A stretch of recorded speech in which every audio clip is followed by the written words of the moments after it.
Notre Père Céleste, toi le Père de notre Seigneur Jésus-Christ, nous te bénissons et nous t'adorons, nous te glorifions, car tu mérites notre louange. Merci pour ce temps que tu nous accordes. Fais-nous du bien par ta parole, au nom de Jésus. Amen.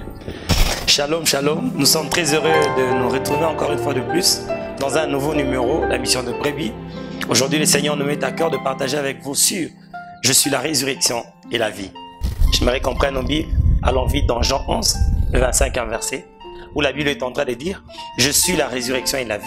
Celui qui croit en moi vivra, quand bien même il serait mort. » Il s'agit ici de l'histoire de Lazare. Lazare qui était ami à Jésus, Lazare frère de Marthe et de Marie. Alors, Jésus le fréquentait de temps en temps. Jésus avait quitté la ville, il est allé ailleurs pour annoncer la bonne nouvelle du Père. Et Lazare est resté tombé malade. Alors Marthe lui envoie un message et dit « Celui que tu aimes est malade. » Oh, j'ai envie de dire « Celui que tu aimes est malade. » J'ai comme envie de faire une prière à Dieu. Celui qui me suit est malade. Celui qui m'écoute en ce moment est malade. Le monde souffre d'une maladie, le péché. Lorsqu'Adam a péché, il y a eu comme une séparation, un mur entre le peuple et Dieu. Dieu ne savait plus communiquer avec le peuple, avec son peuple, avec les hommes qu'il a créés, simplement à cause du péché. Il fallait que quelqu'un arrive pour réconcilier le monde avec lui. C'était Jésus-Christ de Nazareth. Jésus est arrivé pour réconcilier nous autrefois qui sommes pécheurs avec notre Dieu. C'est comme ça que lorsque vous lisez dans Jean 3,16, la Bible dit « Dieu a tant aimé le monde qu'il a donné son Fils unique afin que quiconque croit en lui ne périsse point, mais qu'il ait la vie éternelle. » Jésus est la seule réponse au péché. C'est comme ça que lorsque Jean-Baptiste le regarde, il crie et dit « Voici l'agneau de Dieu qui ôte les péchés du monde. » Jésus n'a pas simplement le pouvoir de pardonner le péché, mais il a aussi le pouvoir d'ôter le péché de la vie de l'homme. Lorsque vous lisez dans Romains 5,8, la Bible dit « Mais Dieu prouve son amour envers nous, en ce que lorsque nous étions encore pécheurs, Christ est mort pour nous. » Jésus est monté à la croix pas pendant que tu le connaissais. Jésus est monté à la croix pas pendant que tu étais un modèle dans ton milieu. Jésus est mort à la croix pendant que tu étais encore dans la boue du péché. Il est mort pour toi, pendant même que tu ne le connaissais pas. Il n'avait pas besoin que tu le connaisses. Il a fait pour toi. J'ai comme envie de dire, l'amour de Dieu a précédé les erreurs de tous les jours. Christ nous a aimés tels que nous étions. Pendant que tout le peuple avait un seul langage dans leur bouche, Lazare est mort. Seul Jésus pouvait dire, Lazare dort. Oh, Jésus a la possibilité, a le pouvoir d'appeler du nom de la mort, sommeil. Vous pouvez donner un nom à tout ce qui vous arrive.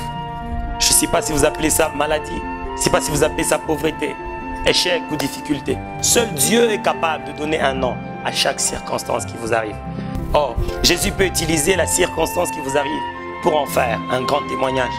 Pendant que Pierre croyait qu'il était en réalité un pêcheur de poissons, Jésus voyait en lui un pêcheur d'hommes. Pendant que le juif croyait que Jésus n'était qu'un enfant d'un charpentier, pourtant, il était le sauveur de l'humanité.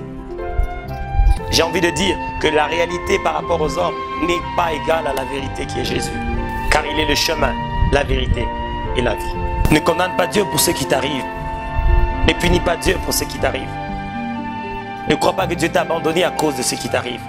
Dieu peut faire d'une fin un début d'une histoire merveilleuse. La vie est dans la parole de Dieu. Lorsque Dieu dit oui, il a dit oui. Lorsque Dieu dit non, il a réellement dit non. La vie, c'est Jésus-Christ de Nazareth. La pierre qui était au tombeau de Jésus avait été roulée par les anges pour démontrer aux hommes qu'il est réellement ressuscité.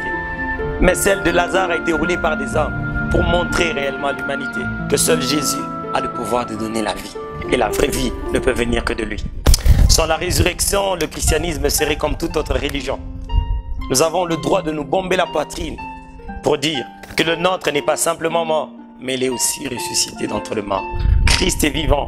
La mort n'a pas pu le retenir. La terre n'a pas pu le contenir. Il est sorti vivant du tombeau. Il est roi. Il règne sur le trône dans le ciel.